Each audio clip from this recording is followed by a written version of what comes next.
جائیں اور جہاں جانے سے رب ناراض ہو وہاں نہ جائیں۔ سبحان اللہ۔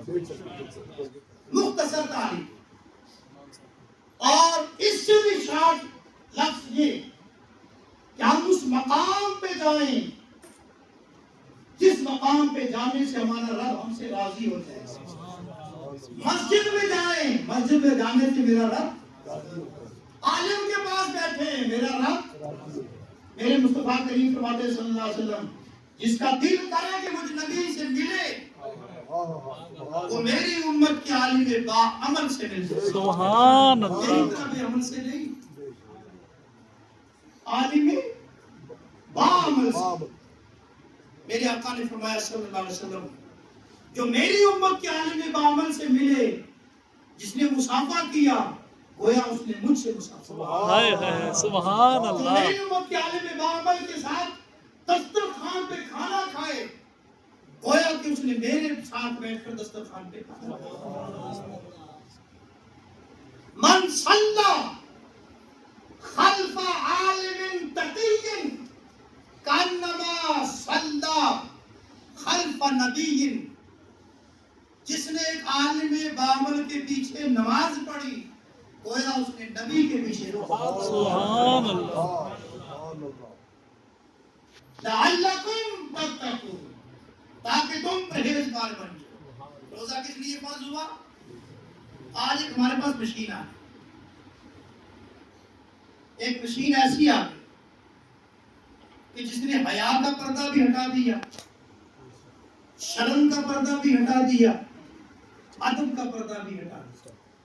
قرآن نے مردوں کو کہا اے میرے نبی فرما دیجئے قل للمؤمنین، مومنوں سے، سورہ نور میں یہ ارشاد ہے، مومنوں سے کہہ دیجئے اپنی نگاہیں پست رکھیں، اپنی نگاہیں نیچے رکھیں، کیونکہ یہ خواہشات کا دروازہ آنکھیں، سب سے پہلا تیر آنکھوں سے نکلتا ہے اور پھر ہمارے دیگر اعضاء جو ہیں اس میں ملوث ہوتے ہیں۔ قرآن نے کیا کہا؟ آنکھیں نیچے، اپنی شرمگاہوں کی حفاظت۔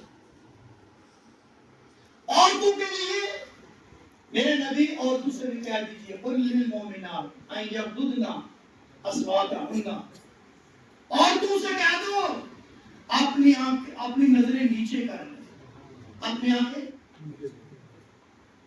اور اپنی آواز بھی پست کر لیں، اور جب کسی غیر کے ساتھ بات کریں،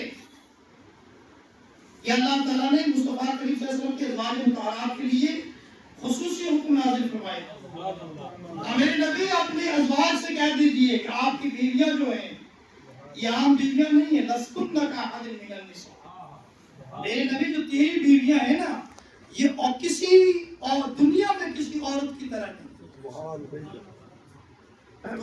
وہ میرے آقا کی بیویاں کسی عورت کی طرح نہیں ہیں، تو کون ہے جو میرے مصطفیٰ کی طرح ہو سکتا؟ جب وہ ازواج مطہرات جو میرے نبی کے بستر کی زینت بنتی ہیں ان کو رب کریم نے اتنا مقام دیا کہ دنیا کی کوئی عورت ان جیسی نہیں ہو سکتی، تو کس کی مجال ہے کہ مصطفیٰ کریم جیسا ہو سکے؟ اللہ رب العزت ان کو بھی عقل دے گی جو ایسا سوچتے ہیں۔ فرمایا میرے نبی اپنی عورتوں سے، اپنے ازواج سے اور قیامت تک آنے والی مومنات سے کہہ دیجئے کہ کسی غیر سے بات نہ کریں، کسی غیر سے، اور جب بات کرنی پڑ جائے تو لہجے میں نرمی نہ رکھیں، لہجے میں نرمی نہیں، کڑکدار آواز۔ وہ کہ عورت کو یہ حکم ہے کسی غیر سے بات کرے تو وہ اس وقت نرم لہجے میں مت کرے، یہ قرآن کی آیت ہے، اس کا مفہوم کیونکہ ٹائم بہت کم ہے، نرم لہجے میں بات نہ کریں۔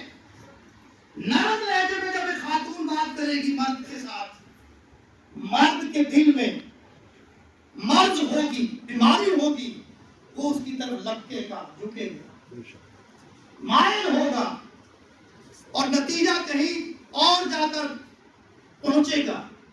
اس لیے رب کریم نے اس برائی کو جڑ سے ختم کرنے کے لیے عورتوں کے لیے ایک راہ ہموار کر دی. جب اول تو کسی غیر سے بات کرنی نہیں، اگر ضرورت تب کرنی پڑ جائے تو کڑک لہجے میں کریں تاکہ اس کی ہمت نہ ہو دوبارہ بات کرنے. مگر آج کیا جو مشین ہمارے پاس ہے نا، یہ موبائل کی مشین، آپ آئے دن دیکھ رہے ہو کہ فیس بک پر دوستی ہے اور پتہ نہیں کیا کیا بکواس، اس پر دوستیاں بالکل دیکھنے کے بغیر. اور وہ قصہ وہ کون سا تیر چل رہا ہے؟ وہ زبان کا تیر چل رہا ہے، میٹھی بولی. اور میٹھی بولی سے پھر پوری زندگی جو ہے وہ پھیکی پڑ جاتی ہے، بلکہ جہنم بن جاتی ہے. اس لیے قرآن نے ہمیں یہ رمضان دیا. کس لیے دیا؟ تاکہ تم پرہیزگار ہو، تاکہ تمہارا دماغ بھی ستھرا ہو جائے، تمہاری زبان بھی ستھری ہو جائے، تمہاری سوچ بھی ستھری ہو جائے، تمہارا وجود بھی ستھرا ہو جائے، تیرا پورا بیٹھ جو ہے وہ ستھرا ہو جائے. جب ستھرا ہوگا انعام کیا ملے گا؟ رب کہتا ہے میں نے جنت بنائی، میں نے جنت بنائی ہے جس میں دودھ کی نہریں. کس کی نہریں؟ دودھ کی نہر.